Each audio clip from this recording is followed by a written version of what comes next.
Hello student. So after completion of the fibrous skeleton of the heart, let's start the systemic circulation.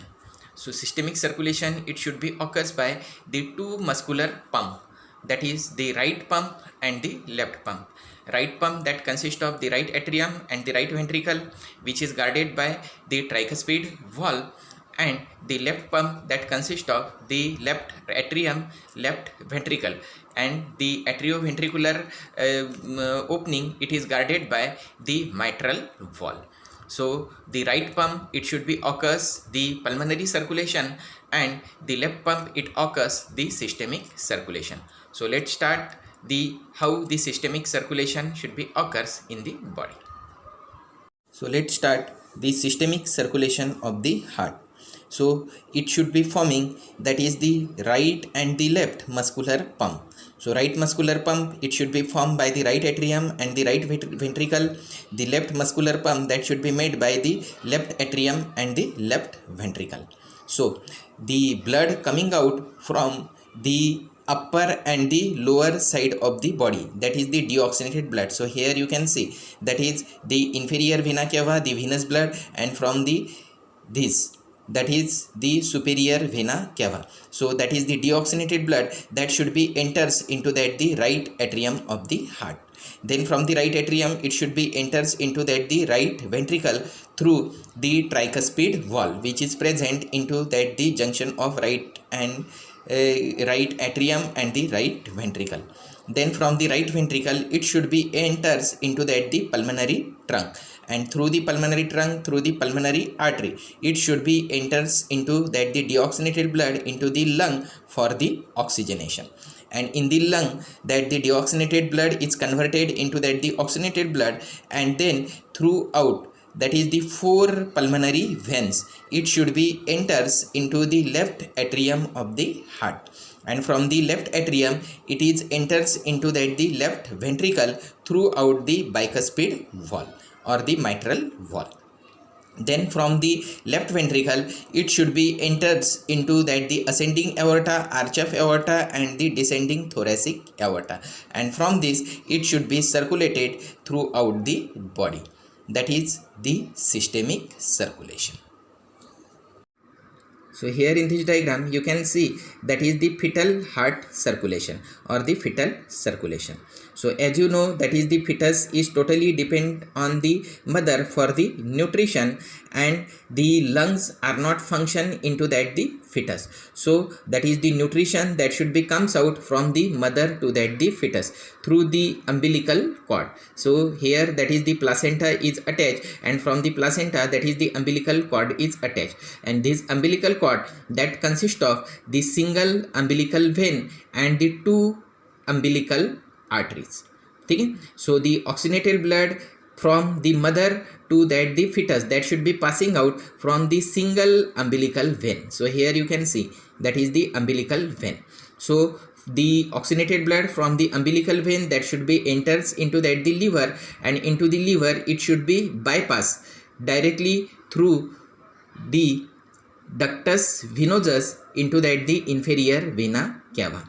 So in inferior vena cava, that is enters into that the right atrium. So the oxygenated blood, that should be enters into the right atrium, and from the right atrium, that is directly enters into that the left atrium through the foramen ovale. Instead of going into that the right ventricle, it should be directly goes into that the left atrium through the foramen ovale.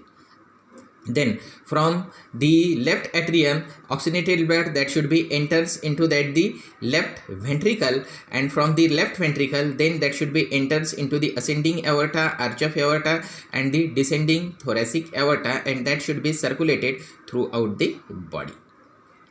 Then the deoxygenated blood, which is coming out from the inferior vena cava and the superior vena cava, which is also enters into that the right atrium, and from the right atrium, that should be enters into that the right ventricle, and from right ventricle, it should be enters into that the pulmonary trunk. but as you know, that is the two lungs, they are not in functioning. So from the pulmonary trunk, as it is enters into the lungs, but instead of that is not going into that the lungs, but throughout the left pulmonary artery, that enters the deoxygenated blood, and the left pulmonary artery that is directly attached to that the last part of the arch of aorta. Here you can see through the ductus arteriosus. Here you can see that is the ductus arteriosus. This one, this the left pulmonary artery that should be directly attached to that the arch of aorta, last part of the arch of aorta through the ductus arteriosus, and from this the blood that should be enters into that the descending thoracic aorta, and then enters into the abdominal aorta, and the abdominal aorta, you know, that should be bifurcated into that the common iliac artery, and this common iliac artery again divided into the external iliac artery and the internal iliac artery, both side, right external and the left external iliac artery, and the right and the left internal iliac artery. So right and the left internal iliac artery, it should be gives again a branch that is called the umbilical artery. So the deoxygenated blood from that is the umbilical artery that should be written into that the umbilical artery, into that the umbilical cord, and that is written into that the mother. So into that the descending thoracic aorta and the abdominal aorta, it consists of the mixed type of blood, that is from the left ventricle the blood, oxygenated blood that should be enters into that the arch of aorta and the descending thoracic aorta, and from the right ventricle the deoxygenated blood coming out through the pulmonary trunk and the left pulmonary artery that is enters into that the arch of aorta. So into the descending thoracic aorta there is the mixing of oxygenated and the deoxygenated blood, and this blood that should be enters into the abdominal aorta, into the common iliac artery and the internal iliac artery, and then the umbilical artery, and through the umbilical artery that should be drained into that the mother's blood throughout the umbilical cord, throughout the placenta. So that is the fetal heart circulation or the fetal circulation. So during the fetal circulation, 5 structure plays the important role.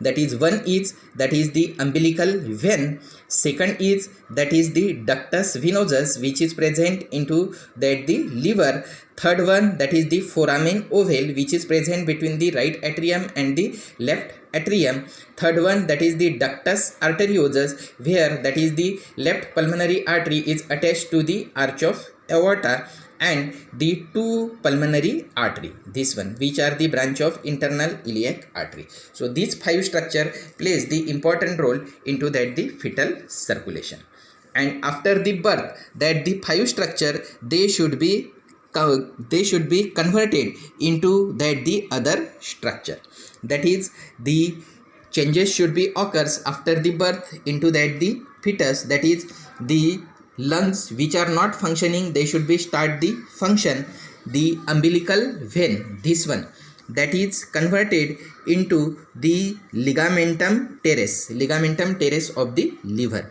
second one that is the ductus venosus, this one, that should be converted into the ligamentum venosum of the liver, then the foramen ovale that should be closed after the birth, and the ductus arteriosus that should be converted into the ligamentum arteriosus, and the umbilical artery, these both umbilical artery that should be converted into the medial umbilical ligament.